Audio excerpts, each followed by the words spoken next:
Welcome to the Climate Crisis Advisory Group's public meeting for May 2023. We're delighted to host this meeting in partnership with the Council on Energy, Environment and Water, CEEW, headed by CCAG's Dr. Aranaba Ghosh. Last week, as world leaders met in Hiroshima for the G7 summit, it was the turn of northern Italy to bear the brunt of the climate crisis, in the form of devastating flooding that submerged thousands of acres of farmland and left 20,000 people homeless. Tragically, such devastation is just a glimpse of what will become commonplace as temperatures continue to rise towards the red line of 1.5 degrees. Now, despite this, a cohort of the world's most powerful leaders failed once again to reach a commitment to end further investment in fossil fuel. As other key global summits appear on the horizon, including G20, COP28, and the 2024 Summit for the Future, we must consider a key question. Are current systems of governance capable of dealing with the existential threat of the climate crisis? It's no exaggeration to say that we are at a critical point in the history of humanity. We partner with CEEW today to consider how we can strengthen civil society to meet this unprecedented challenge. Now, to explore this, I'd like to welcome our guests. Nandini Haraha, Program Associate at India's Council on Energy, Environment and Water. Rebecca Willis, Professor in Energy and Climate Governance at Lancaster University. Tanmay Thakur, Engagements Manager of the Climate Change High-Level Champions and a former policy advisor to the Ministry of Environment, Maharashtra. And Maya Groff, Governor of the Climate Conference Governance Commission. And we also have been sent a pre-recorded question from Mayara Foley, co-founder and program director, Plataforma CIPO. Thank you all for joining us today. Now, before we move on to our discussion, I've got some good news to share. As you may remember, former CCAG member, Professor Mercedes Bustamante, stepped down from the group at the beginning of this year to join President Lula da Silva's new government in Brazil. Today, we are delighted to be joined by Mercedes' replacement and the newest member of CCAG, Gustavo Lederman. For this, from his work at the Institute of Applied Economic Research in Brazil, Gustavo brings with him a wealth of experience and knowledge in governmental executive duties and climate action financing. Gustavo, it's fantastic to have you here. And I know I speak on behalf of all our members when I wish you a very, very warm welcome to CCAG. Okay, I'd now like to hand over to Dr. Aranaba Ghosh, CEO of CEEW and CCAG member. CEEW was a key contributor to the report released last week, the Interim People's Pact for the Future. So it's only fitting that Aranaba introduces us to today's topic. Dr. Ghosh, over to you. Good morning, good afternoon, good evening to everyone. And it's a real delight for me to be co-hosting the CCAG meeting on behalf of my role as the head of CEEW, but also as a member of CCAG right since inception. Thank you, Adair, for that introduction and that reminder that the climate crisis spares no one. And it's impacting not only the poor and the vulnerable, but also the rich and the vulnerable. And therefore, there's no better reminder than what you just said, that we need to work on this together, and we need to think of new forms of international and multilateral cooperation that can get us there. This year is a very important year in many respects. One, we are right in the middle of the Sustainable Development Goals agenda. that runs from 2015 until 2030.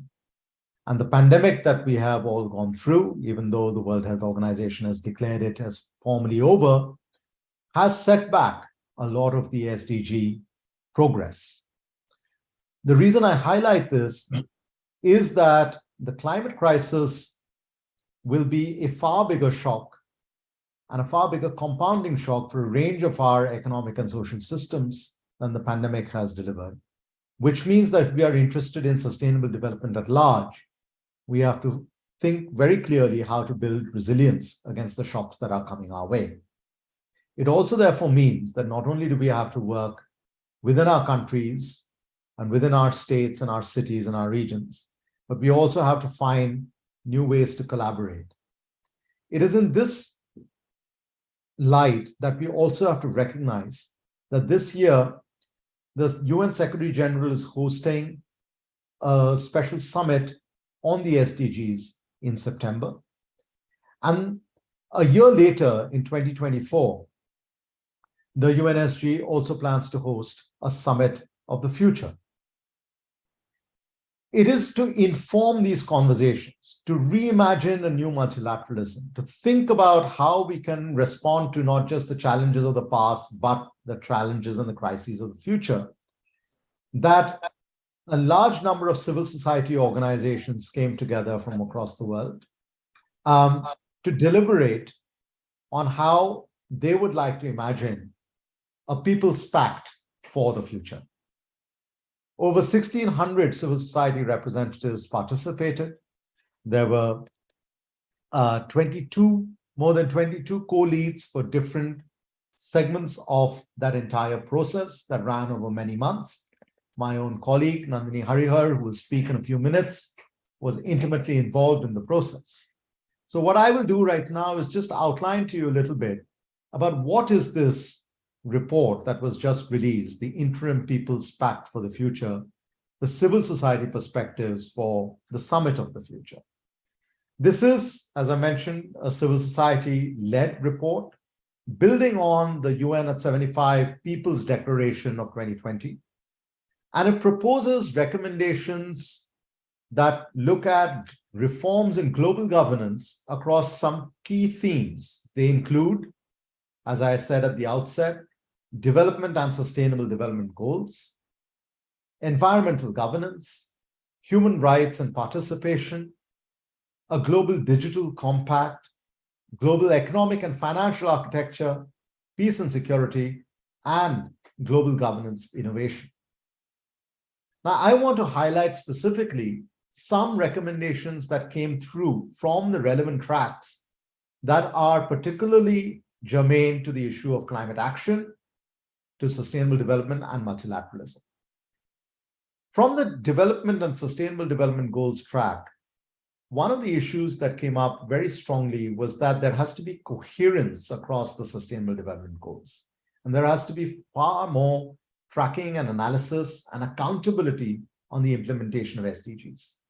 Now, why this is important is if climate change is one of the SDGs, the action on climate change, then how does it tie in with all the others is an important dimension of making progress. But we also need to articulate and act on alternative measures of progress, particularly moving away or moving beyond a GDP-centric approach that rewards unsustainable overconsumption and deepens inequality. The report, as a result, recommends a global resilience council at a global governance level, which could ensure more coherent and inclusive decision-making processes, better coordination across intergovernmental bodies, states and non-state actors to increase human security and increase resilience. Then comes the environmental governance track, where, again, the report recommends a decarbonization without deindustrialization agenda that could deliver jobs, growth, and sustainability in the global south and beyond. Effectively, it is asking for mainstreaming, the greening of all components of the economy, not just, say, the energy sector, but accelerating low-cost finance, issues that we have discussed a lot in the CCAG, are how a global de-risking facility for clean energy and related technologies, how co-development of technologies can reduce or narrow the technology divide could help to move us forward. Equally, it recommends an environmental governance agency with binding supranational authority to provide effective, integrated, equitable, and accountable global governance of the Earth system.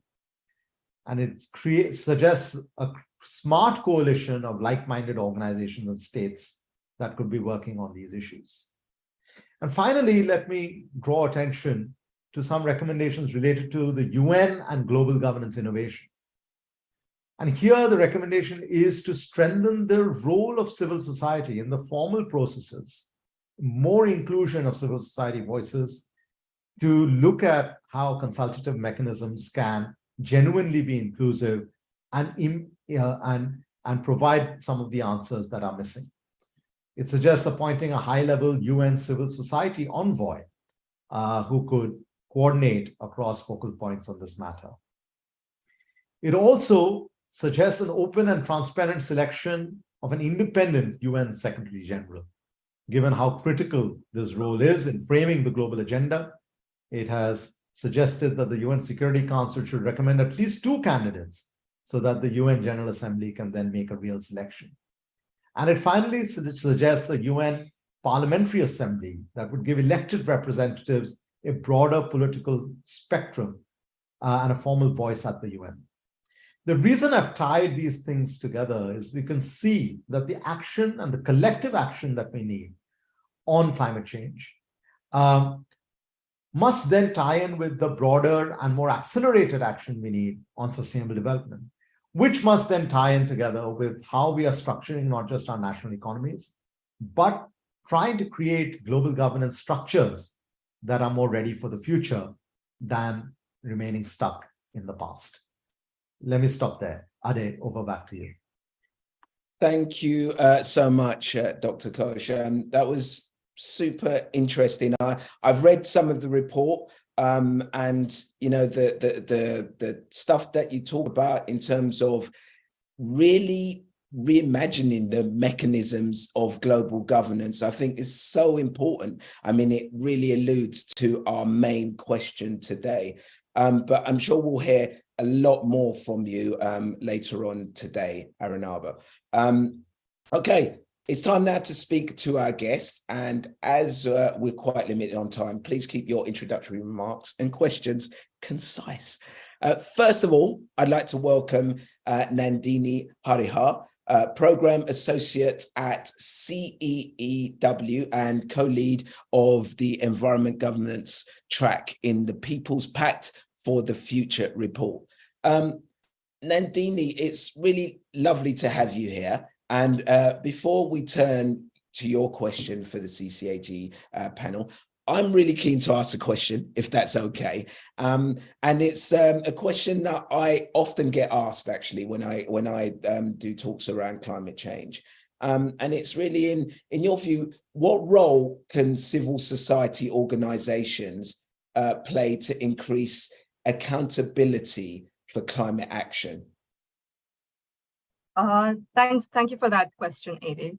So I think Dr. Ghosh has actually already set the context for how, or actually what role civil society has already played with almost like 1,600 like civil society participants that we had with the interim report. So I'm going to tweak your question a little bit, and rather than saying on what role civil society can play, because we've seen that with the report, I'm going to say how civil society can actually increase accountability for climate action. And there are several ways in which I see this. One is probably by building awareness for informed citizen engagement and participation. So this is more like looking at how do you socialize the challenges in a manner to inform citizens to understand, to get them to understand and comprehend what are the issues at hand. Now, we can almost say this as a manner of educating citizens and the public on the critical issues, because unless they are made aware, we're not going to have a democratic action at scale. And across the world, we do see this kind of engagement and awareness building happening in different formats, whether that is through organized campaigns, demonstrations, through written work like op-eds and blogs, public events to engage citizens. But I think civil society can also play a much bigger role, I think, in advocating for stronger policies and commitments by working with governments at different levels. But this is only going to be possible if we also play a much stronger role in rigorous monitoring and reporting of data. And this also leads into Arnab's point on building resilience against shocks. And the only way to do that is if we are anyway analyzing our data without any vested interests. So looking at and tracking progress, looking at identifying gaps, assessing the effectiveness of climate action, and to provide a more independent account of what are these policies saying, what more needs to be done, and how do we actually bring in more holistic policies for the people for whom we are trying to protect. And then also building on Arnab's point on how do we include new ways to break out of silos and how do we collaborate better. So here I would also say that we need to look at building coalitions and partnerships with more foreign organizations, with more diverse set of stakeholders. And this includes like environmental groups, human rights organizations, indigenous communities, but also bringing academic institutions, businesses and industries to the table for a more systemic change on climate action. And this will also enable far more data sharing, knowledge sharing, and also enable us to provide for opportunities in new sectors for collective action, for like in new sectors that are coming up. What can we actually do by bringing in businesses involved? Now, the interim report is one such example of where civil society has come together to generate these recommendations. I would say like the Climate Governance Commission that Maya, who is going to be speaking later in the latter half of this particular session, is also working on a similar front where experts from across the world have come together to be sort of solving for global governance climate challenges.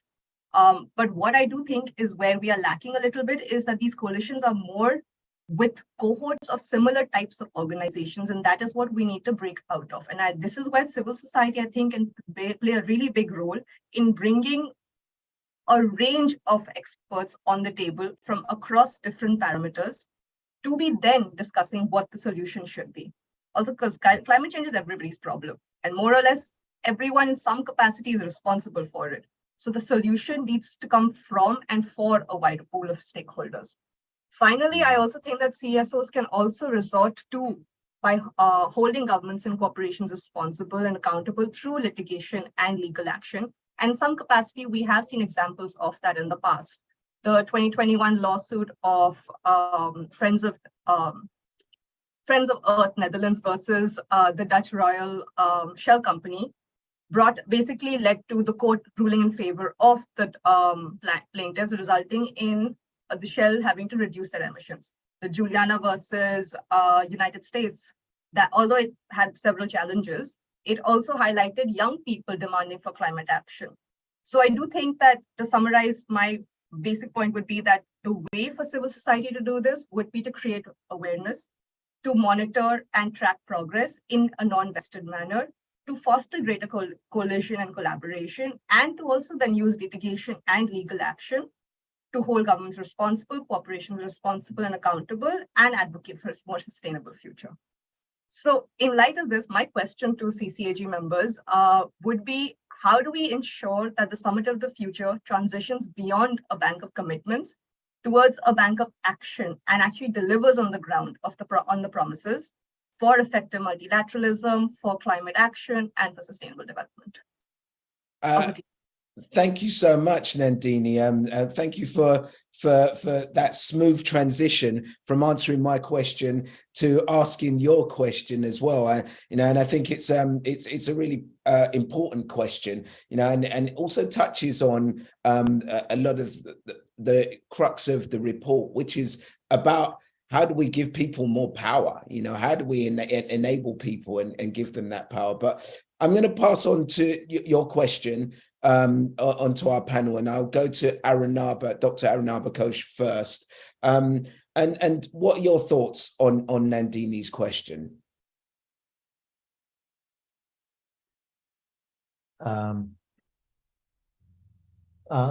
Well, you've Would you like me stumped me today. You stumped me. I wasn't expecting this ping pong between me and my colleague. It's all right. I mean, I don't know. But let me just comment on one thing. The way Nandini framed it, right? That we generally are facing a crisis of multilateralism that is stemming from a crisis of accountability. Mm. And that's not just a climate issue, right? And that's why, I mean, in a recent paper of mine that I've argued that the UNFCCC should move from being a bank of commitments where you're just depositing your commitments to moving towards a bank of actions where you're measuring progress.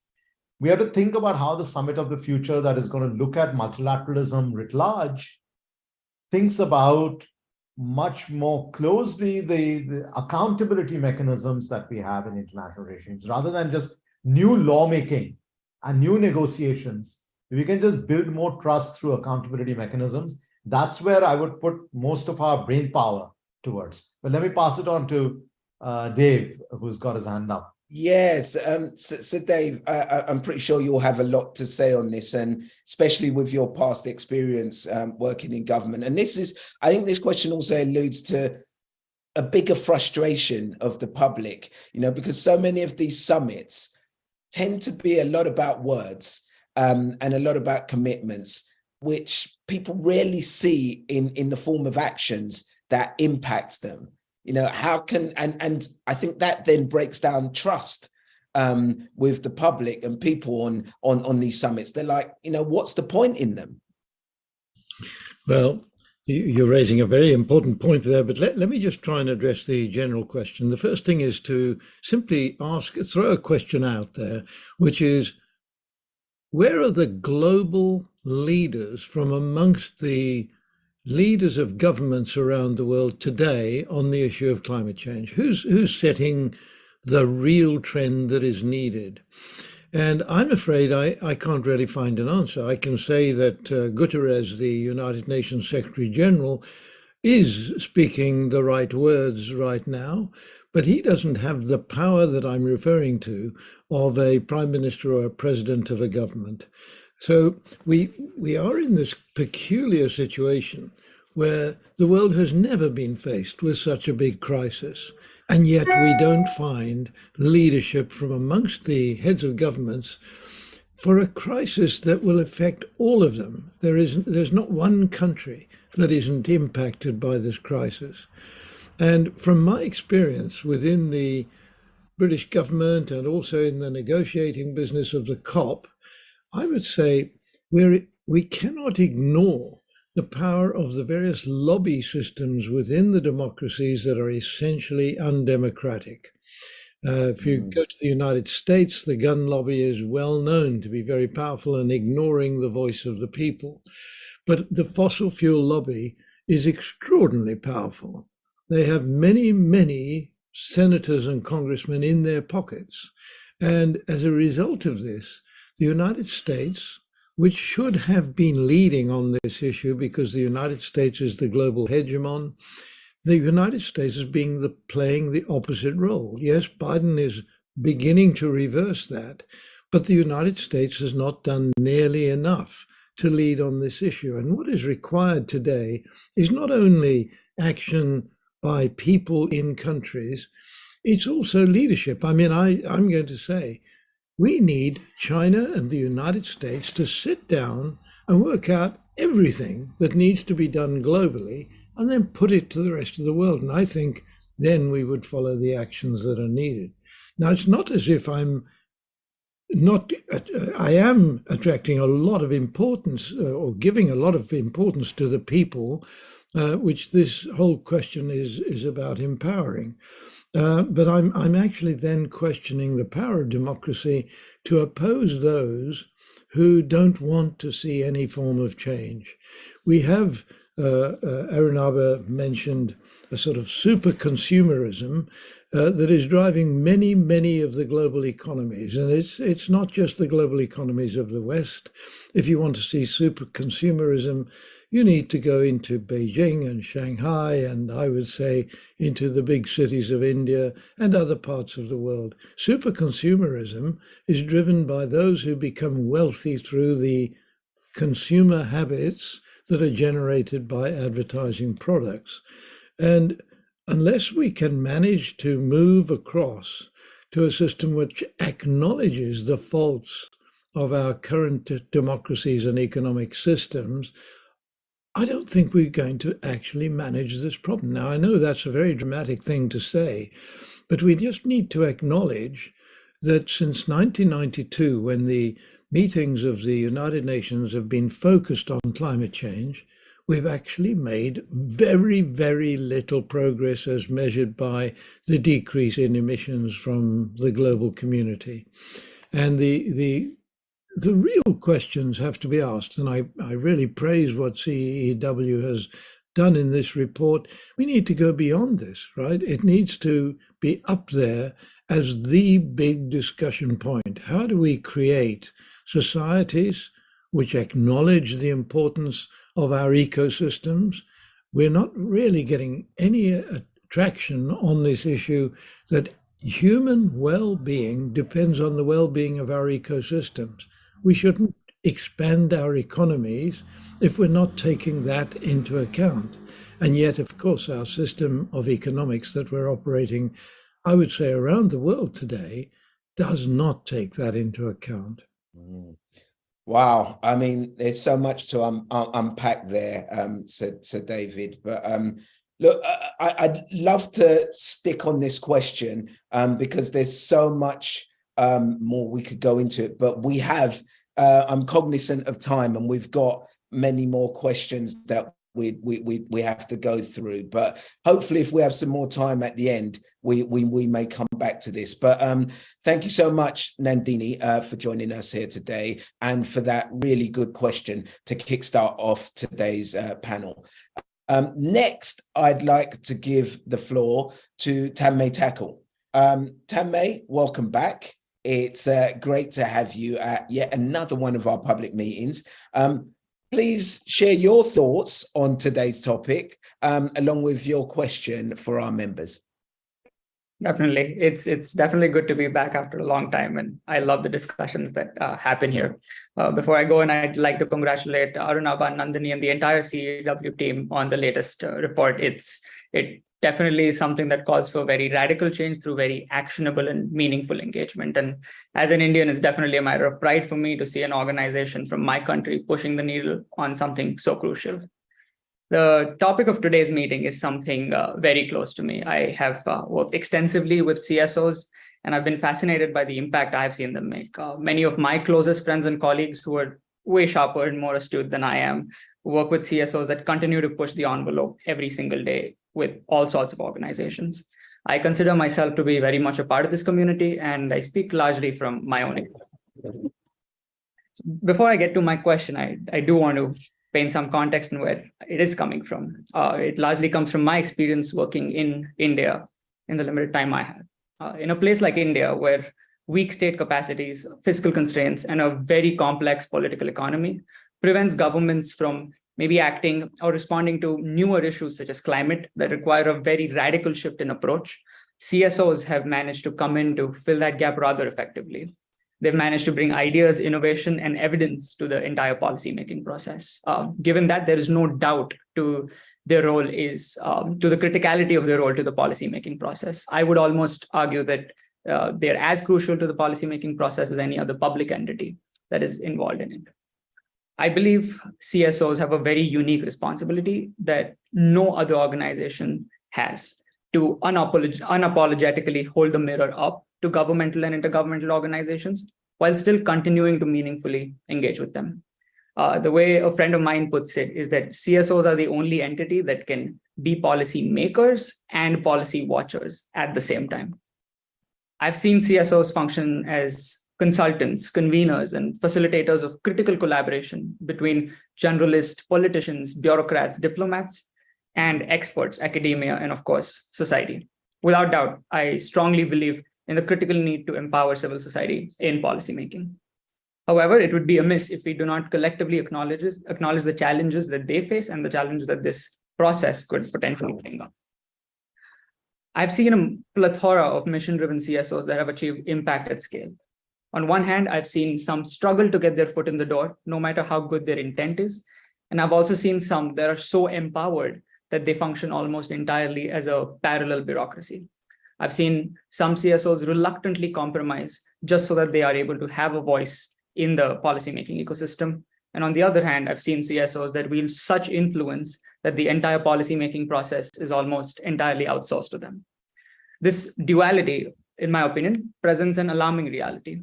One where CSOs at times have to be cautious in holding up the mirror with brute honesty to governments, just so that they can have more of an active voice in policymaking.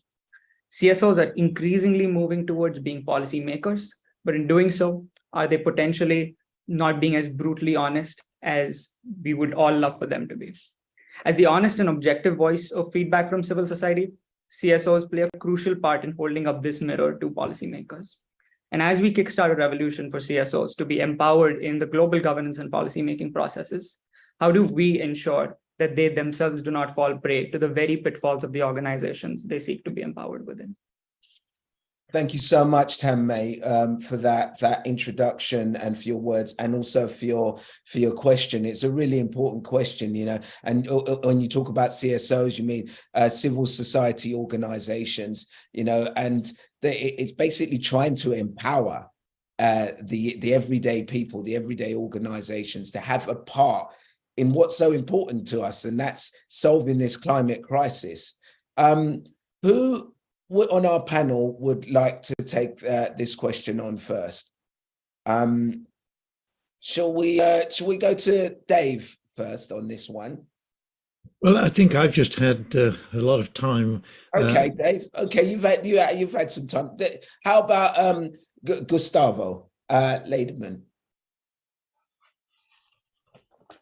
Hi, can you hear me? Yes, we can hear you, Gustavo. Yeah. First of all, thank you so much for having me and for welcoming me in CCAG. To the question, I think it's related to what we were discussing before, and I think that the key term here is asymmetry of information. How can we do that? The power to empower people when the information that the different so David King mentioned the lobbies of many powerful enterprises. They have a very different knowledge, and they're very specific when they act, and they're optimizing the amount of information that they have to a certain goal. In civil society, this happens. Tammy, coming to your question, in certain groups, but they just get the power to change something when a larger part of society is backing them, and this is just possible if we have proper education and proper information. That is, we're not missing information in nowadays. Information is a lot out there, but the right information is very difficult to reach some people, because exactly the big economic forces that want to change something related to climate change, for example, they tried to put easier for you to find the information that they want you to have, not the ones that interest people in general. So I think the main question here is related to education in a broad sense, education even of our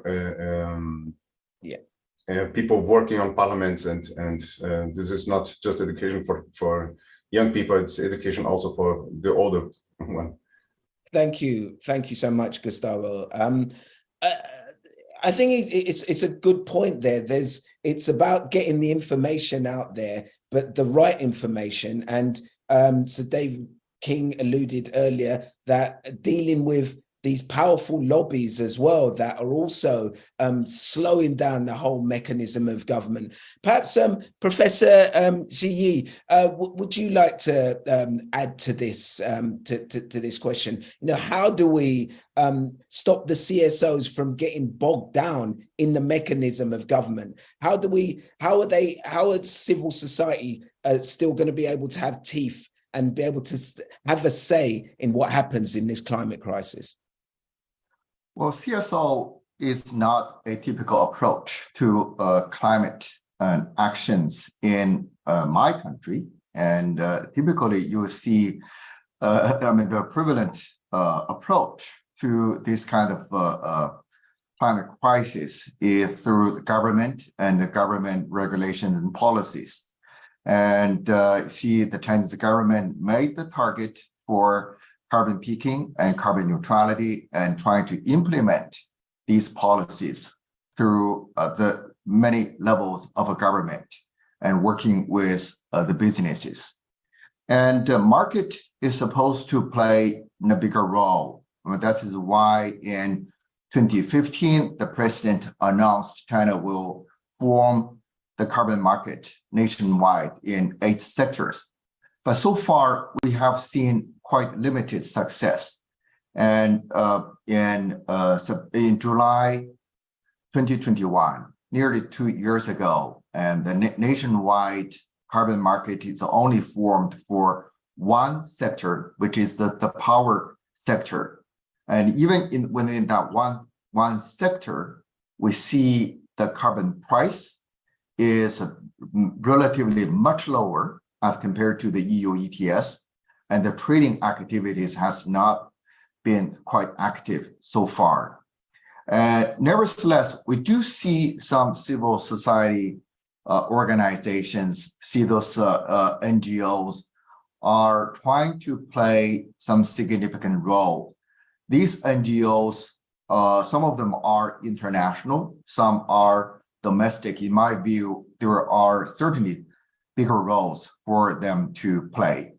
So if I may, I would like to just go back to this issue of leadership that Sir David just talked about.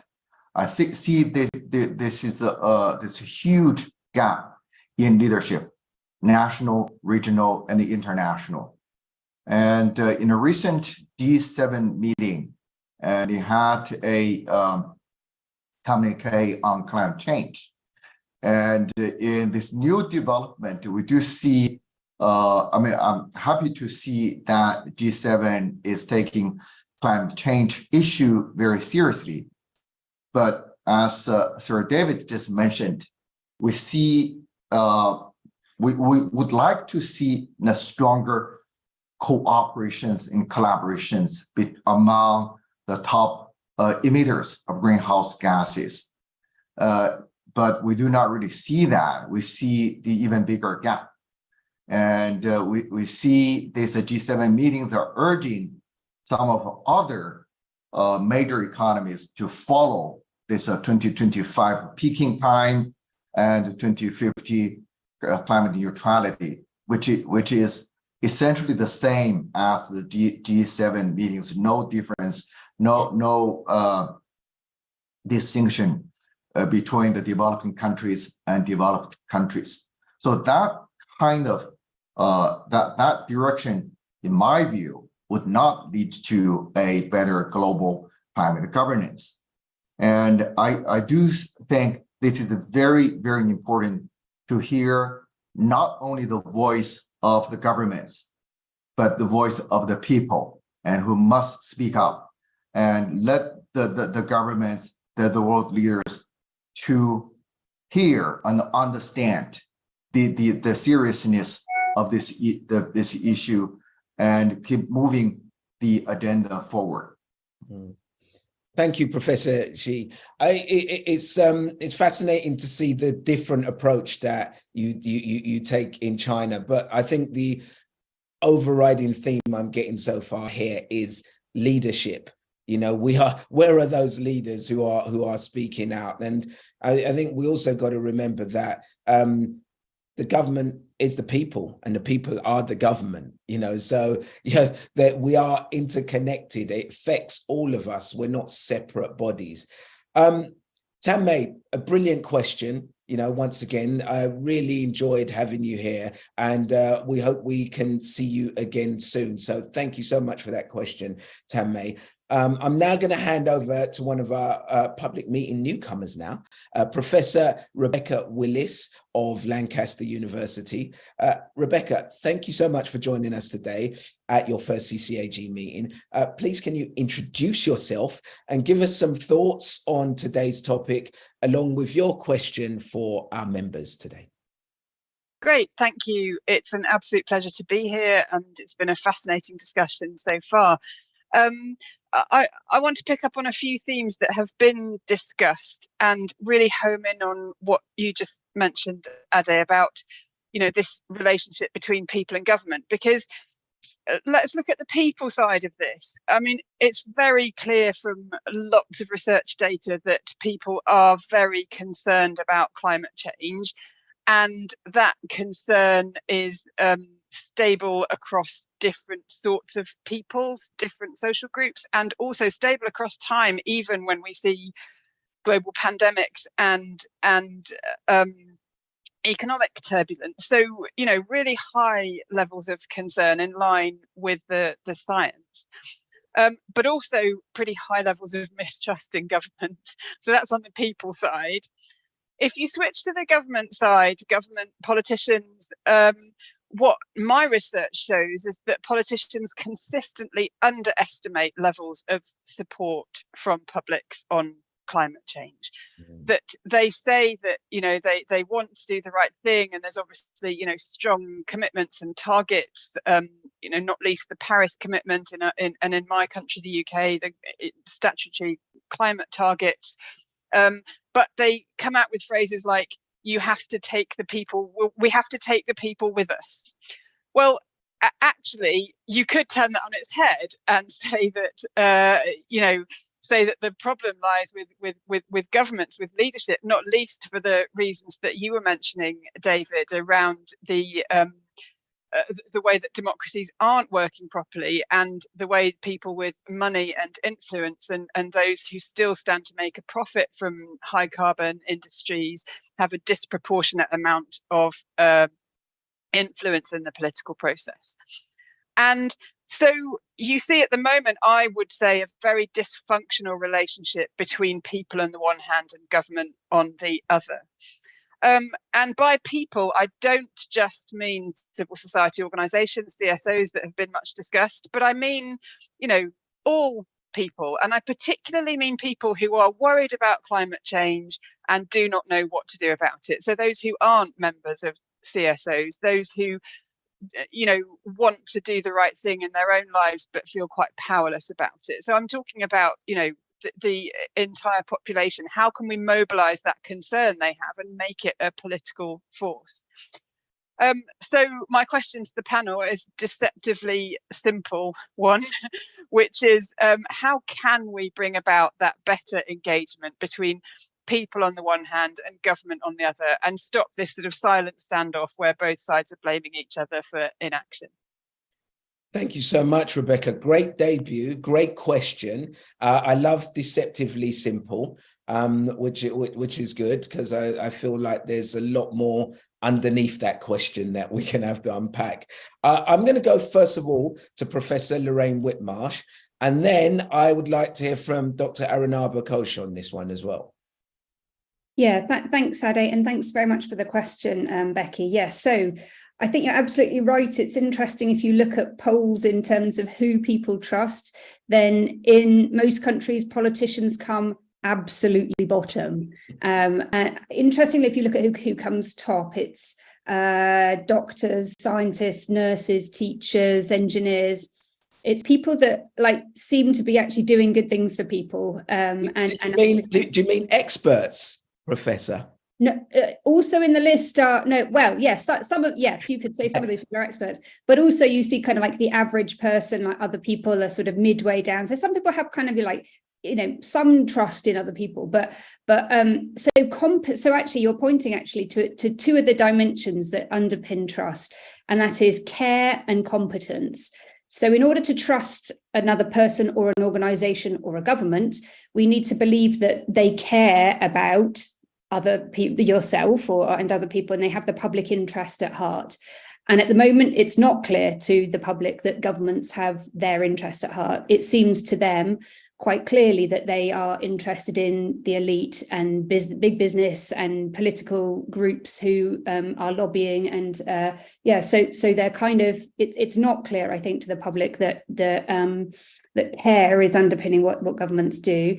Similarly, competence is the other one, which is why you also see those professions very trusted. The people that know what they're doing will be trusted more. And again, certainly when it comes to climate change, I think the public don't necessarily think that governments know what they're doing. And part of that is to do with the inconsistency in some of the policies that are put forward. So there's rhetoric about climate change being an important issue, but then the sorts of policies that are put forward are things like expanding airports and new coal mines and various other things that completely undermine those commitments. And so it's clear that lack of consistency is coming through as being not necessarily very, very competent in terms of actually protecting the public in terms of this huge risk that climate change poses. So there's a few kind of, I think, implications from that. The first thing is, and as we've touched on, and as Becky's own work shows, that actually if you engage with the public much more substantively, don't treat them as just consumers and just say, well, we just need to send the right price signals and so on to encourage people to buy greener products, actually engaging with people as citizens and bringing them into decision-making about climate change. And that might be through citizens' assemblies, for example, as just one example, but much more meaningful dialogue with the public to bring them into decision-making and give them a sense of ownership and rebuild that trust between public and governments, and empower the public to actually take a lead in developing solutions. I think that's really important. So that sort of engagement is one thing.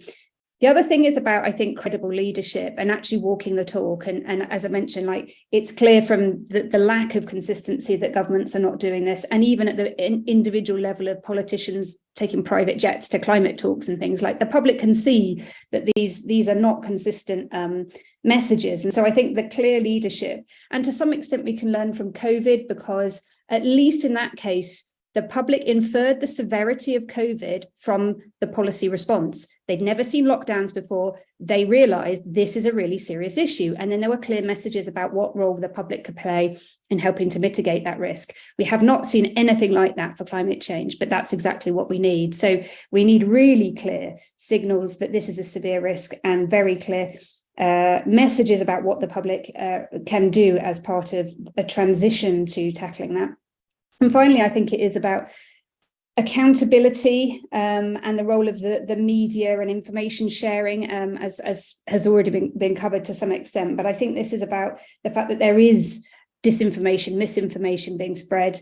And actually, the more we can shout that out, and that the organisations and individuals who spread that information are held accountable for that, I think that's a really important part of overcoming the really severe divisions that we have in society as well, that are exacerbated through that spread of misinformation. So I think that's part of it too. Absolutely brilliant, Professor Lorraine Whitmarsh. Comprehensive as always. Dr. Arunabha Ghosh, what's the CEEW doing in terms of helping to build this trust and this connection between governments and the people? Let me give an example from last week. We hosted a large conference, which had well over 500 people, along with, which was attended by our Minister of Power and Renewable Energy. But the conference was about using distributed renewable energy to drive livelihoods in rural areas. I've mentioned on CCAG calls before that it's a $50 billion opportunity in India alone. But on the ground, we were able to demonstrate that just our interventions in the last 2.5 years have resulted in more than 11,000 clean technology deployments in rural areas, 17,000 livelihoods supported, 72% of beneficiaries who then basically become micro-entrepreneurs being women. So one of these beneficiaries, one of these micro-entrepreneurs, who is basically training other women in using solar-powered silk reeling machines, one of the startups we have supported.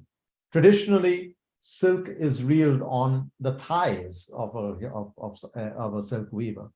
And that is a drudgerous task. It's a physically damaging task, and it takes a lot of time. And we've been supporting this one startup among many other startups that has developed these machines for solar-based silk reeling. The productivity is 3 times more. The women who are working in that sector now come in uniforms into a well-lit factory. They're running those machines. This one lady who has trained more than 500 other women in this technology was mentioned a few months ago by the Prime Minister in his radio program. The reason I give this example is that unless we bring the energy transition and the larger sustainable development approach to development closer to people and celebrate the success and the failures of people who have agency, rather than deny them the agency and think that the solutions only lie in top-down approaches, we will not be able to get that political buy-in. Instead, when political leaders see that even the poorest or the most vulnerable are able to demonstrate that agency, are able to demonstrate solutions at scale, improve their livelihoods, and improve the lives and livelihoods of hundreds of others, then they realize that perhaps there's a policy story here, there's a market story here, there's a business model story here, which then feeds up to that larger national mechanism. So India now is the first country in the world that has come out with a policy around this. I've just used one example, but I'm sure there are hundreds of others across the world. But it simply goes back to this issue of let's give agency back to the vulnerable and then see what magic can get created. Thank you so much, Dr. Aranaba. I mean, it's your point, Rebecca, about getting, and also you yourself, Lorraine, about getting governments to care, I think is so important. And the points that you were making there, Aranaba, are really interesting. Governments actually doing stuff that is effective for the everyday people, and bottom up. Power comes from the bottom up, not just from the top down.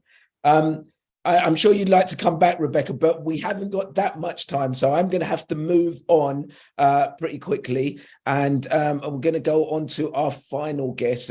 Last by no means least, we turn now to the convener of the Climate Governance Commission, Maya Groff.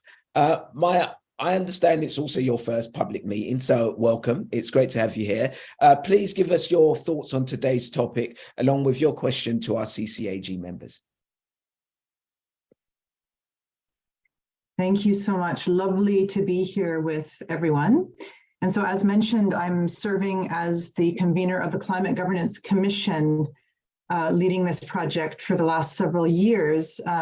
Also, FYI, I am a senior legal counsel for the creation of a new international anti-corruption court, which actually has government support. It's also mentioned in the Interim People's Pact for the Future document that has been shared. So from my professional background, I come at this from a contemporary practitioner of international law, and I see a lot of potential in international law and more mature international governance capacity that we have already as an international community, but which is being underutilized for the climate crisis and related planetary ecological crises. So the Climate Governance Commission seeks to propose governance innovation proposals, levers at the international cooperation point that we can really achieve, of course, the red line under the Paris Agreement, 1.5 degrees Celsius. And if we overshoot, drawing down, we must keep humanity in a safe space. So we've now moved at the Climate Governance Commission to a high-level phase supported by commissioners who are, for example, former heads of state. Our chair is Mary Robinson, also chair of the Elders, founded by Nelson Mandela. And members of the Climate Crisis Advisory Group, such as Johan Rockström and Aruna Ghosh, also serve on the Commission. Will be releasing a report in 2023. So I guess, my key thought on this topic today is that indeed we really are at a crossroads in international history. And I think we need shifts in thinking around our international global governance and really understanding what is possible, again, given the capacities and techniques we already have developed and established. So the Climate Governance Commission will be bringing this to the world, some proposals and some thoughts, insights on this, as well as commenting on this leadership gap, which indeed members of the elders have seen this very markedly. They're being turned to so frequently, populations around the world really seeking clear leadership at this moment. So my question to members of the advisory group are, really the science now is very clear about the climate crisis, overstepping various planetary boundaries, the triple planetary crisis, as the UN Secretary General has noted. But we do not see the movement by the international community to ensure effective levers of global governance to meet the challenge. We are on a truly frightening trajectory at the moment. So there's a gap, a large gap between what seems to be needed in terms of strength in global governance.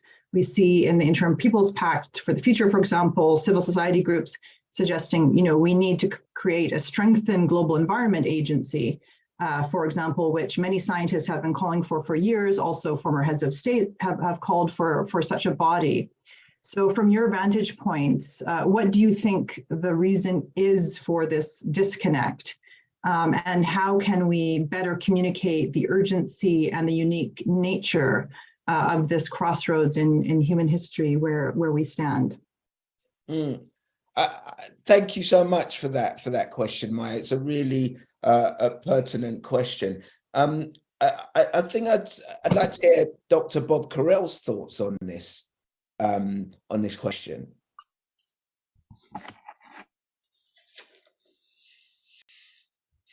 Oh, Bob, can you unmute yourself, please?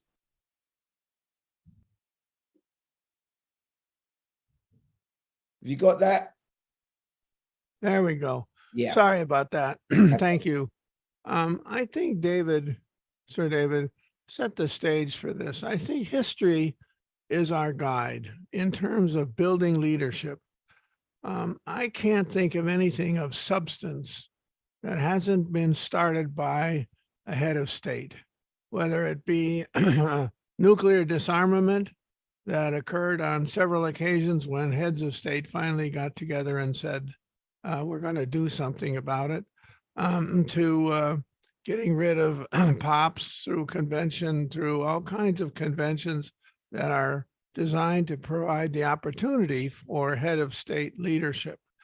When I think of our 3 R's, reduce, remove, and repair, we talk very well about what the problem is, but we really don't do very well, in my humble opinion, I hope it's humble, with how we actually build action, how we actually do something that starts to remove, repair, or reduce. And I think that's where the missing piece, in my view, is to this question and to the others that have raised serious questions. And I don't think we are doing enough. In fact, I would be bold enough to say it is our job to speak loudly about heads of state action. Thank you so much, Dr. Bob. I see Professor Lorraine Whitmarsh, you've got your hand up here as well. Yeah, just a quick thought. I mean, the question's brilliant because you're right. There's lots of commitments, but a lack of action. So there is a sort of an implementation gap in many ways. And I think there are lots of reasons for that. Some of them are economic, because if you look at some of the areas where there is more action, it's where they've been able to sort of have a very clear economic argument in terms of investing, for example, in electric vehicles, and incumbents are then able to benefit from that. And where there's more resistance, it's where incumbents are going to be losing out, and where there is not a clear way in which those actors can be either compensated or that we could reskill people within those sectors. So I think a lot of this is to do with the economics and the sort of vested interests around that. We've heard about lobbying as well, and I think some of that is about it, so undermining democracy through some of that the sort of lobbying that actually prevents sort of democratic engagement as well. I think there's a psychological piece though as well, because climate change is a really big kind of issue like no other. It's global, it's long-term, it's complex. And I think for a lot of humans, including leaders, it is difficult to actually translate that into action that needs to happen in the here and now. And it can be very easy to just say, we've got an energy crisis, or we've got some other sort of very immediate seeming issue that needs to be prioritized, and put climate change kind of on the back burner. And I think we can do, that's not going to be able to fly for much longer because of the amount of extreme weather events and risks that are very happening in the here and now. But I think that's part of the reason why we've seen sort of slow progress in this area. It's still frustrating, but I mean, there is progress, and that's why the CCAG has been set up, for us to try and move things forward as fast as possible and glean as much information from the wonderful brains that we have here every month. Listen, Maya, thank you so much for such an excellent question. I wish we had more time to delve into it. Perhaps you'll be so kind to join us on another CCAG group in the future where we can tackle your question in more depth. But look, that's all we have time for today. And as always, I want to say a huge thank you to all our CCAG members and to our guest speakers for joining us on today's panel. It's been a fantastic discussion, and it's been as insightful as ever. A special thank you also to CEEW for working in partnership with the CCAG today. And to everyone at home, thank you for tuning in. And from me and everyone, all the CCAG members, until next time, goodbye.